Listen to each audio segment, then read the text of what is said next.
रामकिशन जी के दिन की शुरुआत अकेलेपन से होती थी। वो सुबह उठकर अपनी चाय खुद बनाते, फिर अखबार पढ़ते और फिर घंटों तक अपने घर के बरामदे में बैठकर गली से गुजरते लोगों को देखते रहते। उनके पास बातें करने के लिए बहुत कुछ था, लेकिन सुनने वाला कोई नहीं था। मोहल्ले के लोग कभी कभार हाल चाल पूछने आ जाते, लेकिन हर किसी की अपनी जिंदगी थी। बेटे बहू अपनी दुनिया में मस्त थे। एक दिन की बात है, रामकिशन जी की तबीयत कुछ ठीक नहीं लग रही थी। उनके सीने में हल्का दर्द था और सांस लेने में तकलीफ हो रही थी। उन्होंने सोचा शायद गैस की वजह से ऐसा हो रहा होगा। उन्होंने घरेलू नुस्खे अपनाए, लेकिन आराम नहीं मिला तो रिक्शा करके डॉक्टर को दिखाने गए। डॉक्टर ने चेकअप के बाद कहा कि कुछ टेस्ट करवाने होंगे, हो सकता है कि दिल से जुड़ी कोई समस्या हो। डॉक्टर ने सलाह दी कि इस उम्र में उन्हें अकेले नहीं रहना चाहिए। घर आकर रामकिशन जी ने बहुत हिम्मत जुटाकर अपने बेटे सुनील को फोन किया। शाम का समय था।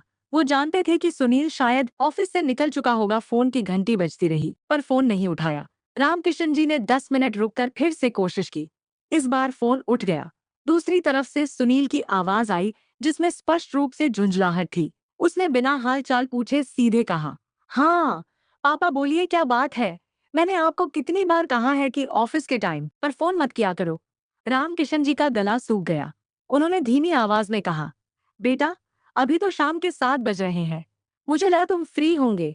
सुनील ने कहा, मेरा काम 7 बजे खत्म नहीं होता। मेरी अभी क्लाइंट के साथ डिनर मीटिंग है। आप जल्दी बताइए क्या काम है। तो रामकिशन जी ने कहा, बेटा आज मेरी तबीयत ठीक नहीं लग रही थी, डॉक्टर के पास गया था तो उन्होंने कुछ टेस्ट बताए हैं। मुझे थोड़ा डर लग रहा है, सोचा तुम्हें बता दूं। सुनील ने गहरी सांस छोड़ी, जो फोन पर भी साफ सुनाई दी।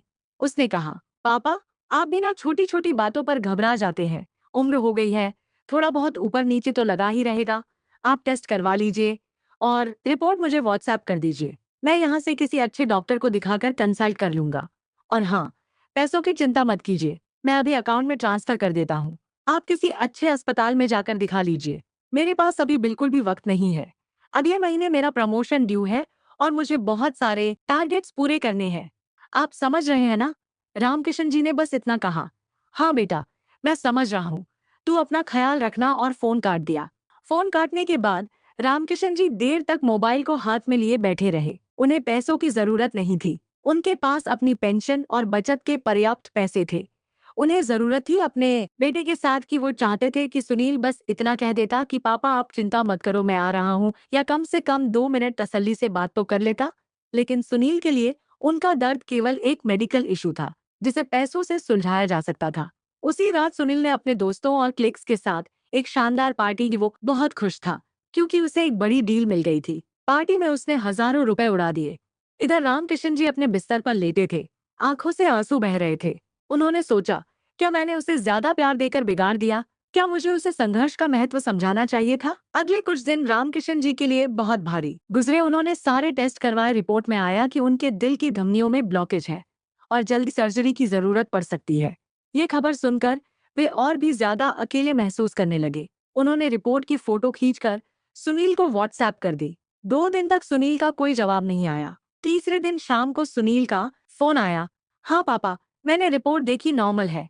इस उम्र में ब्लॉकेज होना आम बात है। मैंने यहाँ एक स्पेशलिस्ट से बात की है, उन्होंने कहा है कि अभी सर्जरी इतनी इमरजेंसी नहीं है। आप दवाइयाँ शुरू कीजिए और खान पान पर ध्यान दीजिए। मैं कुछ अच्छी दवाइयाँ कोरियर करवा देता हूँ। रामकिशन जी का दिल बैठ गया। डॉक्टर ने उन्हें स्पष्ट कहा था कि रिस्क है, लेकिन उनका बेटा इसे आम बात बता रहा था।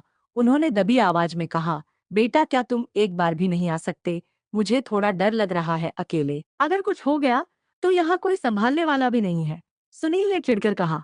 आप फिर इमोशनल बातें करने लगे। मैंने कहा ना कि मुझे प्रमोशन मिलने वाला है इस वक्त। अगर मैं छुट्टी लूंगा तो मेरा कैरियर दांव पर लग जाएगा। पूनम भी बिजी है और प्रीतम के स्कूल चल रहे हैं। आप पड़ोस में रहने वाले शर्मा अंकल से कहकर किसी नौकर का इंतजाम कर लीजिए। पैसे मैं भेज दूंगा।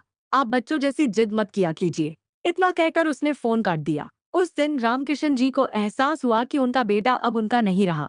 वो एक मशीन बन चुका है, जिसके अंदर संवेदना नाम की कोई चीज नहीं बची है। उस दिन उन्होंने रोना बंद कर दिया। उन्होंने तय कर लिया कि अब सुनील से कभी कोई उम्मीद नहीं रखेंगे। उधर दिल्ली में सुनील अपनी सफलता के नशे में चूर था। उसे लग रहा था कि उसने दुनिया जीत ली है। वो अपने परिवार के साथ विदेश में ट्रिप की प्लानिंग कर रहा था। उसे इस बात का जरा भी अंदाजा नहीं था कि जिस पिता को वो पुराने मकान में तिल तिल कर मरने के लिए छोड़ आया है, उसके आंसुओं का हिसाब होना शुरू हो चुका है। इधर रामकिशन जी ने अपनी दिनचर्या बदल ली थी। वो अब ज्यादा वक्त मंदिर में बिताने लगे। वहां की शांति उन्हें घर के सन्नाटे से बेहतर लगती थी।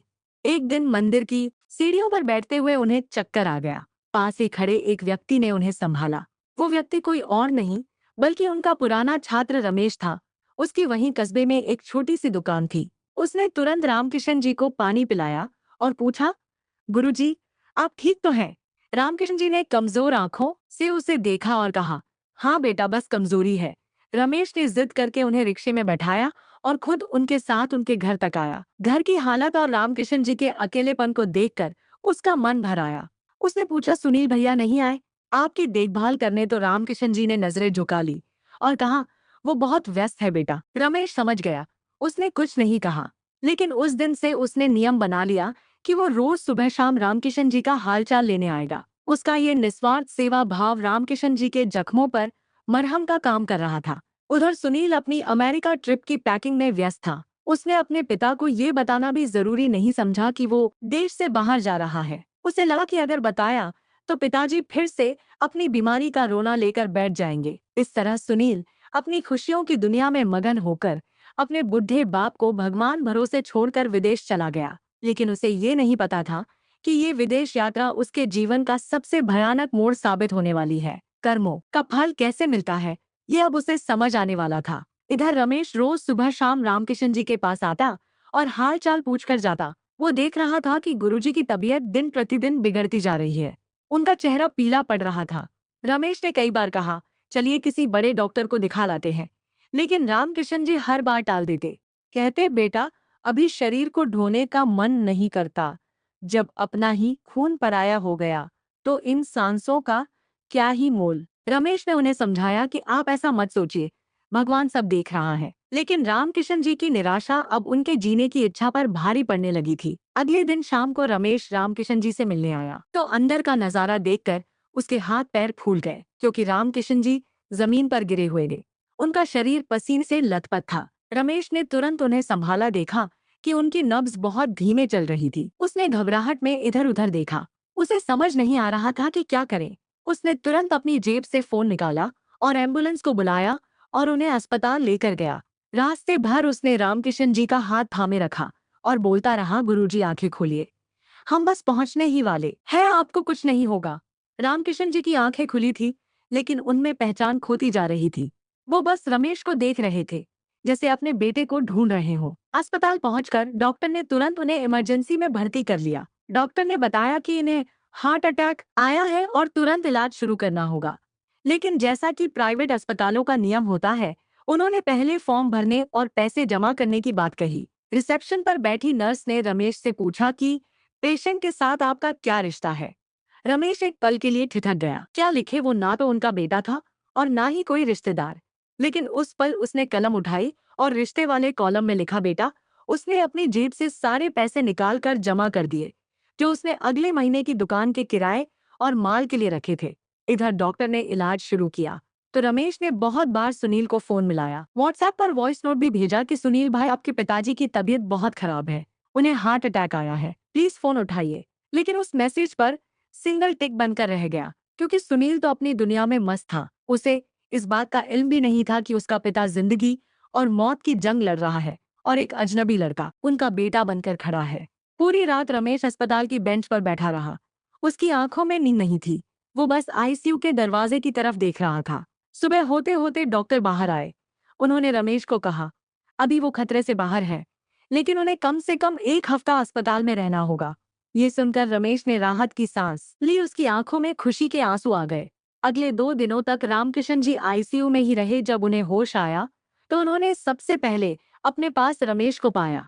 उनकी आंखों में सवाल थे। रमेश ने धीरे से कहा, गुरुजी, आप बिल्कुल ठीक हैं। डॉक्टर ने कहा है जल्दी घर चले जाएंगे। रामकिशन जी ने कमजोर आवाज में पूछा, सुनी आया क्या? रमेश के पास इस सवाल का कोई जवाब नहीं था। उसने झूठ बोलना ठीक नहीं समझा। उसने सर झुकाकर कहा, उनका फोन नहीं लग रहा है, शायद नेटवर्क में नहीं है। रामकिशन जी ने आंखें मूंद ली। उनकी बंद आंखों के कोने से एक आंसू लुढ़का और कान के पास जाकर समा गया। उस आंसू में जो दर्द था वो शायद उस हार्ट अटैक के दर्द से कहीं ज्यादा गहरा था। करीब 10 दिन बाद सुनील और पूनम इंडिया वापस लौटे। एयरपोर्ट पर उतरते ही सुनील ने अपना फोन ऑन किया। जैसे ही फोन नेटवर्क में आया तो मिस्ड कॉल की बाढ़ आ गई। सुनील ने झुंझलाते हुए फोन को देखा। उसने देखा कि रमेश के 50 से ज्यादा मिस्ड कॉल थे और दर्जनों मैसेज पड़े थे। उसने सोचा जरूर पिताजी ने फिर से कोई ड्रामा शुरू किया होगा। उसने लापरवाही से व्हाट्सएप खोला और रमेश का भेजा हुआ वॉइस नोट सुना। सुनील भाई, आपके पिताजी को हार्ट अटैक आया है, वो अस्पताल में है। ये सुनते ही सुनील के पैरों तले से जमीन खिसक गई। एक पल के लिए उसे लगा कि उसने गलत सुना है, लेकिन जब उसने बाकी मैसेज पढ़े तो उसे स्थिति की गंभीरता का अंदाजा हुआ। लेकिन हैरानी की बात यह थी कि उसके मन में दुख से ज्यादा गुस्सा आया।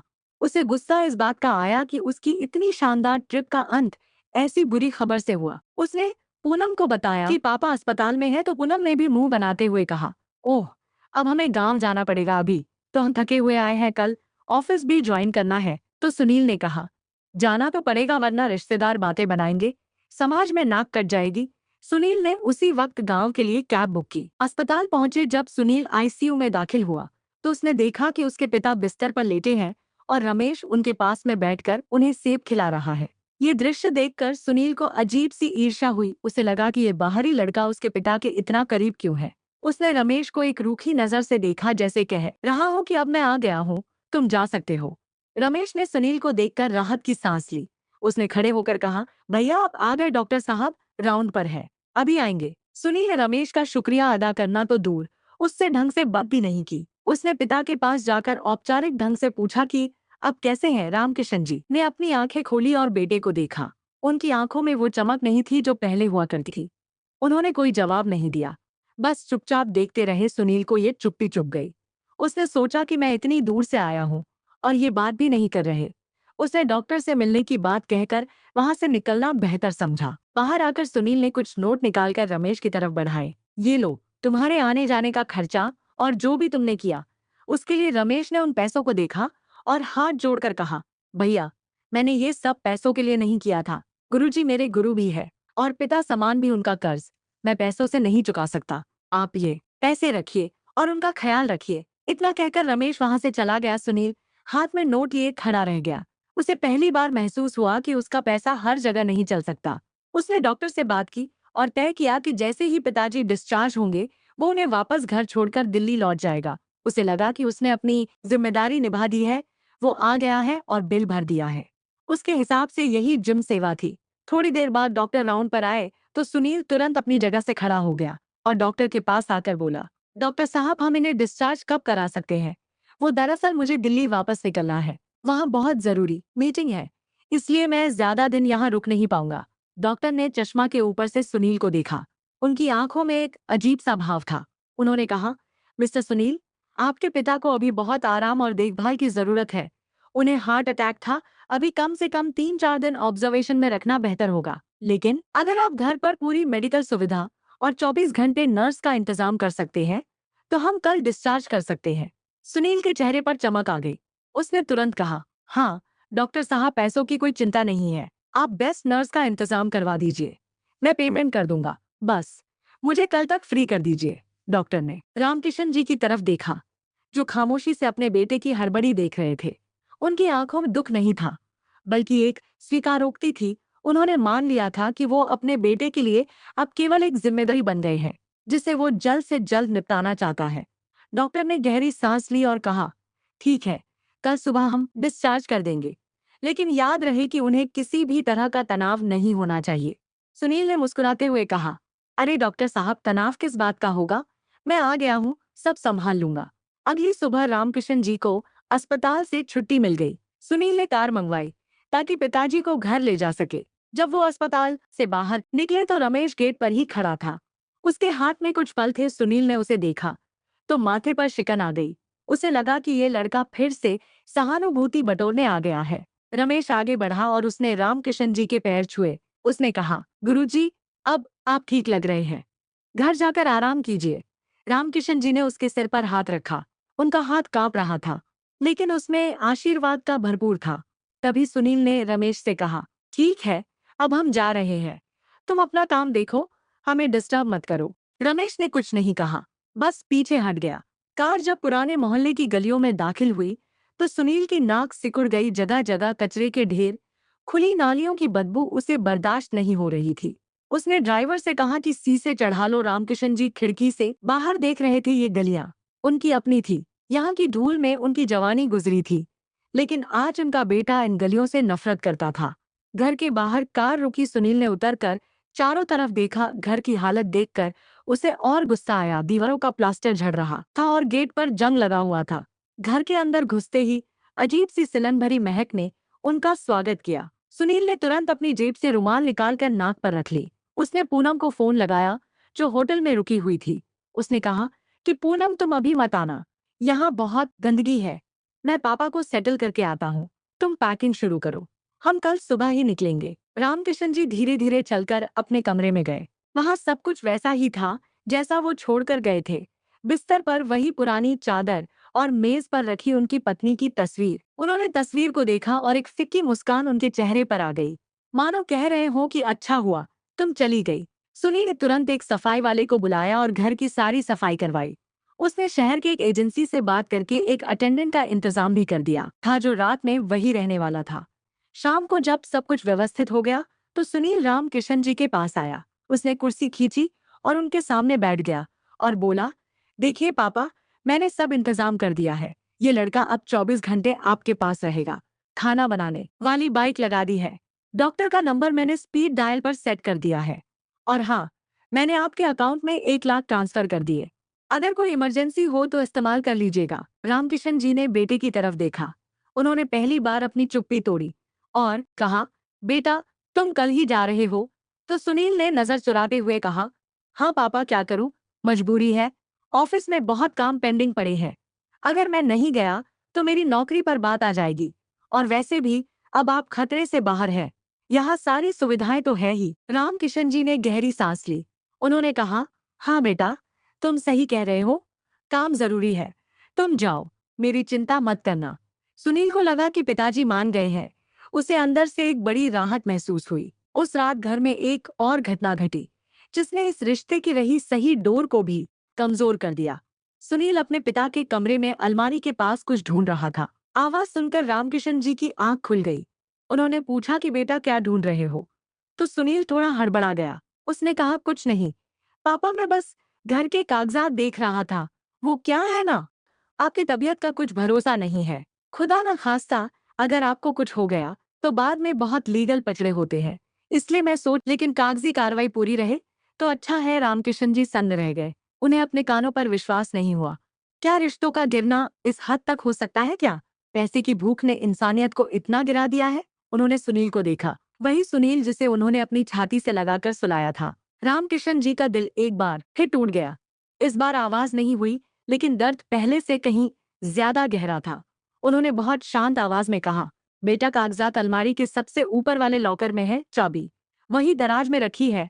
तुम ले लो, जो तुम्हें ठीक लगे करवा देना। मुझे अब इन चीजों से कोई मोह नहीं है। सुनील ने खुश होकर कहा, थैंक यू पापा, आप बहुत प्रैक्टिकल है। मैं कल ही वकील से बात करके पेपर रेडी करवा लूंगा। आप बस साइन कर दीजिएगा। सुनील ने पेपर्स निकाले और अपने बैग में रख लिए। उसे लगा कि उसने एक बहुत बड़ा काम निपटा लिया है। वो खुश होकर अपने कमरे में सोने चला गया। लेकिन रामकिशन जी उस रात सो नहीं पाए। वो पूरी रात उस छत को घूरते रहे। उनके दिमाग में एक आंधी चल रही थी। उन्हें समझ आ गया कि उन्होंने एक बहुत बड़ी गलती की है। उन्होंने अपने बेटे को सुविधाएं तो दी, लेकिन संस्कार नहीं दे पाए। उन्होंने उसे उड़ना तो सिखाया, लेकिन जड़ों से जुड़ना नहीं सिखाया। और आज उसी का फल उन्हें मिल रहा था। अगली सुबह सुनील तैयार होकर आया तो उसके चेहरे पर एक अजीब सी चमक थी, जैसे कोई जंग जीत कर आया हो। पूनम भी होटल से सीधे वहीं आ गई थी। वो अभी कार में बैठी हॉर्न बजा रही थी। सुनील ने कहा, पिताजी, मैं चलता हूँ, अपना ख्याल रखिएगा। मैं फोन करता रहूंगा और हाँ, दवाइयाँ टाइम पर लेते रहिएगा। रामकिशन जी के मुंह से बस इतना निकला, खुश रहो। सुनील मुड़ा और तेजी से बाहर निकल गया। उसने एक बार भी पीछे मुड़कर नहीं देखा। कार धूल उड़ाती हुई चली गई। रामकिशन जी अपनी कुर्सी पर बैठे उसे जाते हुए देखते रहे। जब कार आंखों से ओझल हो गई तो रमेश वहां आया। उसने देखा कि गुरुजी अकेले बैठे हैं। वो उनके पास आया और बोला, गुरुजी, वो चले गए। तो रामकिशन जी ने कहा, हाँ बेटा, वे चले गए, लेकिन अच्छा हुआ चले गए, अब मुझे एक जरूरी काम करना है। रमेश ने पूछा, क्या काम है गुरुजी? तो रामकिशन जी की आंखों में एक नई चमक थी। उन्होंने कहा, रमेश मुझे वकील के पास ले चलो, मुझे अपनी वसीयत बदलनी है। रमेश हैरान हो गया। उसने कहा, लेकिन गुरुजी, अभी तो आप अस्पताल से आए हैं, अभी आराम कीजिए, ये सब बाद में हो जाएगा। रामकिशन जी ने कहा, नहीं बेटा, अब और देर नहीं करनी, जो गलती मैंने इतने सालों तक की है उसे सुधारने का वक्त आ गया है। मेरे पास शायद ज्यादा वक्त नहीं बचा है, मुझे अपने कर्मों का हिसाब बराबर करना है। उस दोपहर रामकिशन जी ने ऐसा कदम उठाया जिसकी गुंज उनके बेटे तक पहुंचने वाली थी। उन्होंने शहर के सबसे नामी वकील को अपने घर बुलाया। रमेश को समझ नहीं आ रहा था कि गुरुजी क्या करने वाले हैं। शाम को वकील ने जाते समय कहा, आप निश्चिंत रहिए, मैं कल ही सारे पेपर तैयार करवा दूंगा और रजिस्टर करवा लूंगा। उसके बाद दुनिया की कोई भी ताकत आपके फैसले को चुनौती नहीं दे सकती। रामकिशन जी ने हाथ जोड़कर उनका अभिवादन किया। वकील के जाने के बाद रामकिशन जी के चेहरे पर एक अजीब सा सुकून था, ऐसा सुकून जो उन्होंने पिछले कई सालों में महसूस नहीं किया था। उधर दिल्ली के रास्ते में सुनील बहुत खुश था। वो पूनम से कह रहा था, देखा, मैंने कहा था ना कि पापा मान जाएंगे, अब ये प्रॉपर्टी भी हमारी हो जाएगी, हम उसे बेचकर एक शॉपिंग कॉम्प्लेक्स भी बनवा सकते हैं। पूनम भी खुश थी। उसने कहा, हाँ, ये एक अच्छा आइडिया है, वैसे भी वहाँ कौन रहने जाएगा। अच्छा हुआ तुमने समय रहते बात कर ली। दोनों पति पत्नी अपनी ही दुनिया में मग्न थे। उन्हें अंदाजा भी नहीं था कि उनके पिताजी ने बाजी पलट दी है, जिसे वो लाचार और एक बुढ़ा आदमी समझ रहे थे, उसने अपनी जिंदगी की सबसे बड़ी चाल चल दी है। अगले कुछ दिनों में रामकिशन जी की तबीयत में तेजी से सुधार हुआ। शायद जब मन का बोझ हल्का हो जाता है तो शरीर भी साथ देने लगता है। उधर सुनील बहुत खुश था। उसके पास घर के पुराने कागजात थे और पिताजी की मौखिक सहमति भी। उसने अपने दोस्तों और एजेंट से बात भी शुरू कर दी थी कि कैसे उस पुरानी हवेली को अच्छे दामों में बेचा जा सकता है। पूनम भी खुश थी कि चलो, एक बड़ी जिम्मेदारी सिर से उतर गई। वो दोनों वीकेंड पर दोस्तों के साथ पार्टी कर रहे थे और आने वाले पैसों के सपने देख रहे थे। उधर रामकिशन जी पहले से ज्यादा शांत और खुश नजर आ रहे थे। उनके चेहरे पर वो चिंता की लकीरें नहीं थी जो सुनील के आने से पहले हुआ करती थी। रमेश अभी उनका पूरा ख्याल रख रहा था। शाम को जब रमेश अपनी दुकान बंद करके आता तो दोनों बरामदे में बैठकर चाय पीते और बातें करते। करीब एक महीने बाद दिल्ली में सुनील के ऑफिस में एक कोरियर आया। सुनील अपनी केबिन में बैठा एक प्रेजेंटेशन तैयार कर रहा था। चपरासी ने आकर एक पीला लिफाफा उसकी मेज पर रखा। सुनील ने बिना देखे उसे किनारे रख दिया। उसे लगा कि कोई नोटिस या क्रेडिट कार्ड का बिल होगा। दोपहर के खाने के बाद जब वो फ्री हुआ तो उसकी नजर उस लिफाफे पर पड़ी। उस पर भेजने वाले का नाम पढ़कर वो चौंक गया। उस पर लिखा था, सब रजिस्ट्रार ऑफिस सुल्तानपुर। सुनील का माथा ठनका। उसने लिफाफा खोला। अंदर से जो कागज निकला उसे पढ़कर सुनील के पैरों तले जमीन खिसक गई। ये कोई साधारण कागज नहीं था, ये एक कानूनी नोटिस था। इसमें साफ शब्दों में लिखा था कि रामकिशन ने अपनी वसीयत बदल दी है।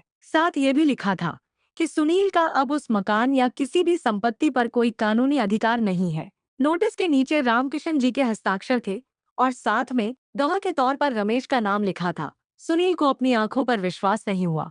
उसने कागज को 2 बार पढ़ा। उसे लगा कि ये कोई मजाक है। उसने तुरंत अपना फोन निकाला और अपने वकील को नंबर मिलाया। वकील ने नोटिस की कॉपी व्हाट्सएप पर मंगवाई और पढ़कर बताया कि ये पूरी तरह से असली और कानूनी है। आपके पिता ने अपनी संपत्ति का नया रजिस्ट्रेशन करवा दिया और पुराने सारे दावे खारिज कर दिए हैं। वकील ने यह भी कहा कि सीनियर सिटीजन एक्ट के तहत उन्हें ये पूरा अधिकार है और इसे कोर्ट में चुनौती देना बहुत मुश्किल होगा। सुनील गुस्से में लाल हो गया। उसने फोन पटक दिया। उसके मुंह से गाली निकल गई। उस बूढ़े ने मेरे साथ खेल खेल दिया, और वो भी उस 2 कौड़ी के दुकानदार रमेश के साथ मिलकर। सुनील ने तुरंत पूनम को फोन किया। पूनम ऑफिस में थी। जब उसने ये बात सुनी तो वो भी सन्न रह गई। उसका पहला रिएक्शन था कि जरूर उस रमेश ने पिताजी को बहकाया होगा। बुढ़ापे में दिमाग कमजोर हो जाता है और लोग इमोशन होकर ऐसे फैसले ले लेते हैं। उसने कहा कि हमें अभी गांव जाना होगा, इससे पहले कि वो घर किसी और के नाम कर दे, हमें उन्हें रोकना होगा। सुनील बोला, नोटिस के हिसाब से वो पहले ही कर चुके हैं, लेकिन मैं ऐसे हार नहीं मानूंगा। मेरा उस मकान पर पूरा हक है, मैं उस रमेश को छोड़ूंगा नहीं। सुनील ने ऑफिस से इमरजेंसी छुट्टी ली और अपनी गाड़ी निकाली। वो गुस्से में इतना पागल हो रहा था कि उसे ट्रैफिक या सिग्नल का भी होश नहीं था। वो बार बार रामकिशन जी को फोन मिला रहा था, लेकिन रामकिशन जी ने अपना फोन स्विच ऑफ कर रखा था। ये बात दिल को और ज्यादा जला रही थी। उसे लग रहा था कि उसके पिता जानबूझकर उसे इग्नोर कर रहे हैं। पूरे रास्ते वो यही सोचता रहा कि कैसे वो रमेश को सबक सिखाएगा और अपने पिता से जबरदस्ती पेपर्स पर साइन करवाएगा। उसे अपनी ताकत और पैसों पर इतना भरोसा था कि वो सब कुछ मैनेज कर लेगा। रात के 8 बजे सुनील की गाड़ी अपने घर के सामने रुकी। उसने गाड़ी का दरवाजा जोर से बंद किया और गेट की तरफ बढ़ा। गेट अंदर से बंद था। उसने जोर जोर से गेट पीटना शुरू कर दिया। पापा, दरवाजा खोलो, मुझे पता है आप अंदर है। रमेश, जो उस वक्त अंदर रसोई में खाना बना रहा था, आवाज सुनकर बाहर आया। उसने जैसे ही गेट खोला तो सुनील ने उसे धक्का दे दिया। रमेश लड़खड़ाकर पीछे गिरा। सुनील सीधे अंदर बरामदे में घुस गया। रामकिशन जी अपनी आराम कुर्सी पर बैठे रामायण पढ़ रहे थे। सुनील को देखकर उन्होंने अपनी नजरें ऊपर उठाई। उनकी आंखों में ना तो डर था और ना ही कोई घबराहट। वो बिल्कुल शांत थे, जैसे उन्हें पता था कि ये तूफान आने वाला है। सुनील उनके सामने खड़ा हो गया और जोर से चिल्लाकर कहा, ये सब क्या है पापा? आपने वो नोटिस क्यों भेजा? और ये सब किसके कहने पर किया? इस 2 कौड़ी के आदमी के कहने पर। उसने रमेश की तरफ उंगली उठाई तो रामकिशन जी ने कहा, आवाज नीचे करो सुनील, ये तुम्हारा ऑफिस नहीं, मेरा घर है। और हाँ, ये नोटिस मैंने भेजा और ये मैंने किसी के कहने पर नहीं, अपनी मर्जी से किया है। आप ऐसा कैसे कर सकते हैं पापा? मैं आपका इकलौता बेटा हूँ। इस जायदाद पर मेरा हक है। आपने उस वसीयत में क्या लिखा है?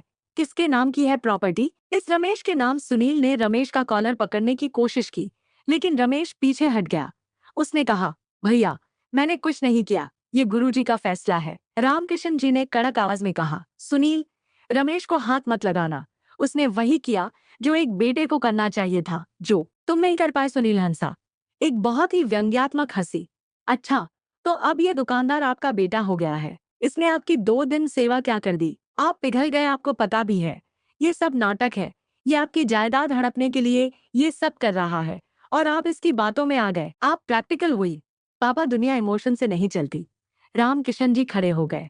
उन्होंने सुनील की आंखों में आंखें डालकर कहा, सही कहा तुमने, दुनिया इमोशन से नहीं चलती, लेकिन परिवार इमोशन से ही चलता है। और रही बात प्रैक्टिकल होने की, तो मैंने वही किया जो तुमने मुझे सिखाया। जब मैं अस्पताल से आकर बिस्तर पर पड़ा था, तब तुम मुझसे वसीयत के कागज मांग रहे थे। तुम मेरी मौत का इंतजार कर रहे थे ताकि तुम्हें ये मकान मिल सके। उस दिन मैंने जाना कि मेरा बेटा मर चुका है। जो मेरे सामने खड़ा था वो केवल एक व्यापारी था।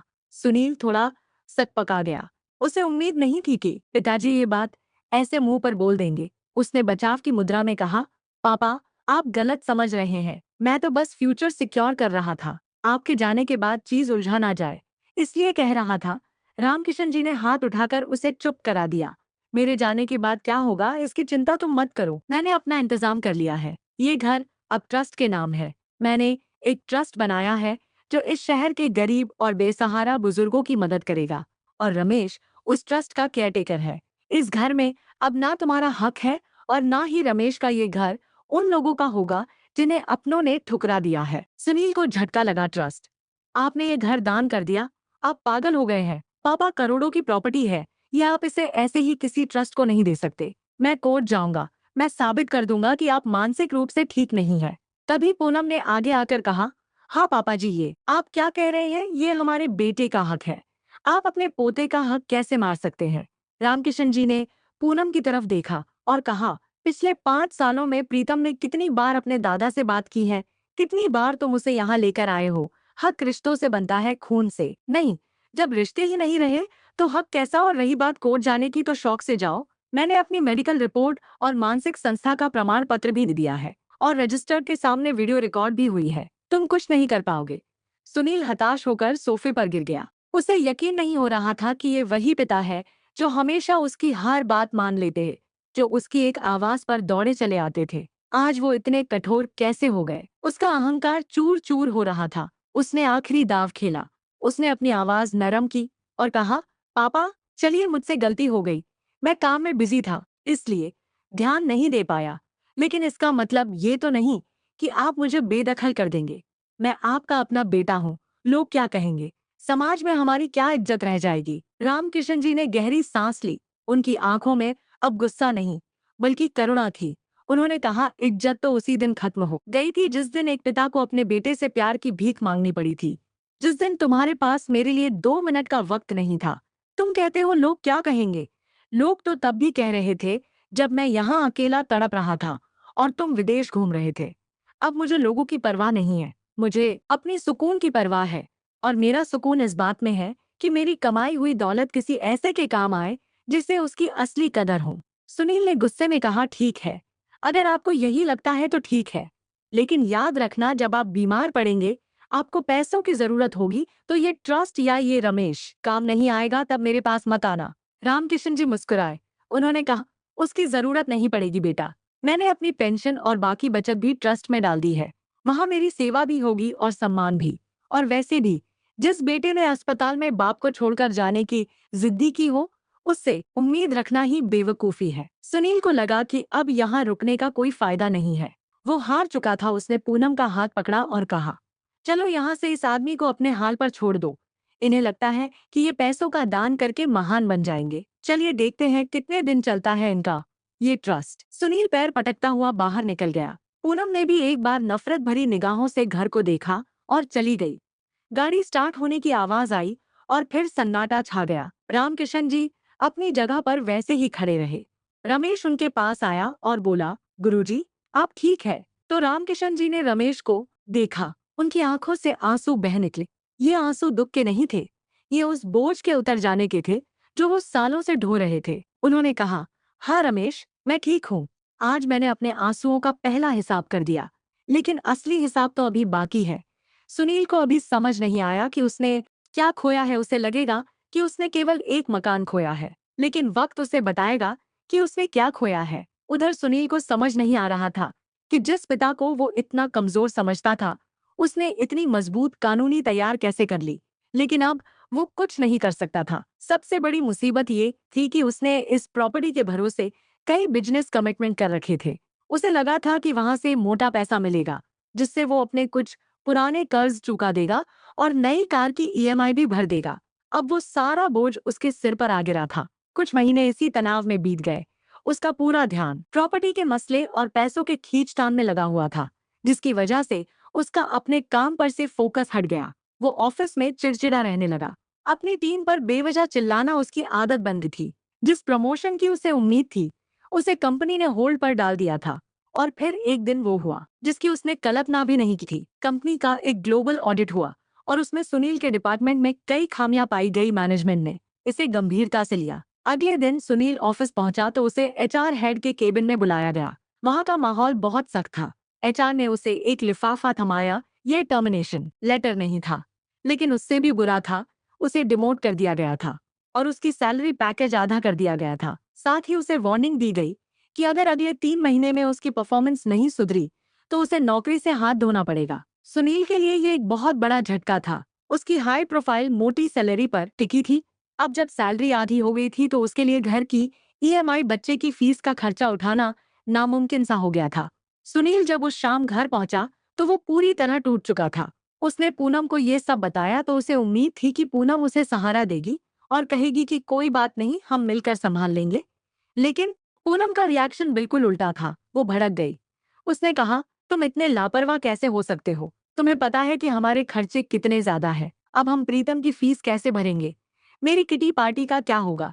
हम अगले महीने यूरोप जाने वाले थे, उसका क्या होगा? तुमने अपनी ईगो के चक्कर में सब बर्बाद कर दिया। पहले वो जायदाद खो दी और अब अपनी नौकरी भी खतरे में डाल दी। तुम एक नंबर के लूजर हो। लूजर ये शब्द सुनील के दिल में तीर की तरह चुभा। जिस पत्नी के लिए उसने अपने बाप को छोड़ दिया था, आज वही पत्नी उसे लूजर कह रही थी। अब दिन प्रतिदिन उसकी हालत बिगड़ती जा रही थी। एक दिन तनाव की वजह से उसे ऑफिस में चक्कर आ गया। क्लिक्स ने उसे अस्पताल पहुंचाया। जब उसकी आंख खुली तो पूनम उसके पास बैठी थी, लेकिन उसके चेहरे पर चिंता से ज्यादा गुस्सा था। उसने कहा कि डॉक्टर ने कहा है तुम्हें आराम की जरूरत है, लेकिन आराम करोगे कैसे? घर की ईएमआई बाउंस हो गई है, बैंक वाले फोन कर रहे हैं, वो कह रहे हैं कि अगर अगले हफ्ते तक पैसे नहीं भरे तो वो घर सील करने का नोटिस भेज देंगे। सुनिए अपनी बंद आंखों से आंसुओं की एक बूंद लुढ़कते हुए महसूस की। आज वो अपनी ही जिंदगी का गुलाम बन चुका था। अगले दिन जब वो डिस्चार्ज होकर घर आया तो उसे लगा कि ये घर उसे खाने को दौड़ रहा है। दीवारों पर लगी महंगी पेंटिंग्स उसे मुंह चिढ़ा रही थी। उसे महसूस हुआ कि ये 4 दीवारी घर नहीं है, ये तो बस ईंट और पत्थर का एक ढांचा है। घर तो वो था जिसे वो गांव में छोड़ आया था। वो घर जहां दीवारों से सीलन की महक आती थी, लेकिन रिश्तों की गर्माहट भी थी। जहां फर्श कच्चा था, लेकिन लोगों के दिल पक्के थे। आज उसे अपने किए पर बहुत पछतावा हो रहा था। उसने फैसला किया कि अब बहुत हो गया, उसे अपने पापों का प्रायश्चित करना होगा। लेकिन क्या अब बहुत देर नहीं हो गई? क्या पिताजी उसे माफ करेंगे? उस रात सुनील ने अपने अहंकार को पूरी तरह त्याग दिया और अगले दिन सुबह होते ही अपने गांव की ओर निकल गया। रास्ते भर उसे लग रहा था, क्या वो पिता के उन आंसुओं का हिसाब चुका पाएगा जो उसकी वजह से बहे थे। जब वो गांव पहुंचा तो शाम हो चुकी थी। कस्बे की गलियां वही थी, लेकिन सुनील की नजरें बदल गई थी। आज उसे वो गंदगी और कीचड़ नहीं दिख रहा था, बल्कि उसे अपनापन दिख रहा था। वो डरते डरते अपने घर की ओर बढ़ा। उसे डर था कि कहीं पिताजी उसे धक्के मारकर निकाल ना दे। जैसे ही वो घर के करीब पहुंचा, तो उसे अंदर से ढोलक और मजीरे की आवाज सुनाई दी। भजन चल रहे थे। गेट खुला था। सुनील ने अंदर कदम रखा। सामने का नजारा देखकर वो ठिठक गया। आंगन में करीब 50 लोग बैठे थे। सुनील कोने में खड़ा हो गया। उसकी हिम्मत नहीं हो रही थी कि वो आगे बढ़े, लेकिन फिर भी उसने आवाज लगाई, पिताजी। तो सबकी नजर दरवाजे की तरफ घूमी। रामकिशन जी ने चश्मा ठीक करते हुए देखा। एक पल के लिए सन्नाटा छा गया। सुनील की नजरें झुकी हुई थी। वो अपराधी की तरह खड़ा था। वो धीरे धीरे चलकर रामकिशन जी के पास आया और उनके पैरों में गिरकर फूट फूट कर रोने लगा। पापा, मुझे माफ कर दीजिए। मैंने बहुत गलत किया। मैं अंधा हो गया था। मुझे अपने कर्मों की सजा मिल गई है। प्लीज मुझे माफ कर दीजिए। बस मुझे एक मौका दे दीजिए। मैं सब ठीक कर दूंगा। रामकिशन जी ने गहरी सांस ली और बोले, बेटा, कुछ रिश्ते वक्त रहते संभाल लिए जाएं तो ही अच्छे लगते हैं। जब अपनों का दिल टूट जाता है, तब माफी भी उस दर्द को वापस नहीं लौटा पाती। आज तू पछता रहा है, लेकिन उस दिन तूने एक बार भी नहीं सोचा कि एक बूढ़े बाप को बेसहारा छोड़ रहा है। उन्होंने गहरी सांस ली और कहा, मैं तुझे बदुआ नहीं दूंगा, लेकिन अब मेरे दिल में तेरे लिए कोई जगह नहीं बची। तू जा सकता है। ये सुनते ही सुनील की आंखों से आंसू और तेज बहने लगे। वो कुछ पल वहीं बैठा रहा, शायद उम्मीद कर रहा था कि पिताजी उसे रोक लेंगे। लेकिन रामकिशन जी चुपचाप भजन में बैठ गए। सुनील धीरे धीरे उठा। एक बार फिर अपने घर को देखा, उस आंगन को देखा जहां उसने बचपन बिताया था, और फिर भारी कदमों से बाहर की ओर चल पड़ा। उस दिन पहली बार उसे समझ आया कि कुछ फैसले जिंदगी बदल देते हैं और कुछ गलतियां ऐसी होती हैं जिनकी माफी भी नहीं मिलती। दोस्तों, दुनिया में हर गलती की माफी मिल सकती है, लेकिन माँ बाप के दिल पर लगी चोट का दर्द कभी माफ नहीं हो सकता। इसलिए समय रहते अपने माँ बाप की कदर करें, क्योंकि जब वो चले जाते हैं तो दुनिया की कोई भी दौलत माँ बाप की कमी पूरी नहीं कर सकती। तो दोस्तों, रामकिशन जी ने अपने बेटे को माफ ना करके सही किया या गलत? अपनी राय कमेंट बॉक्स में जरूर बताएं।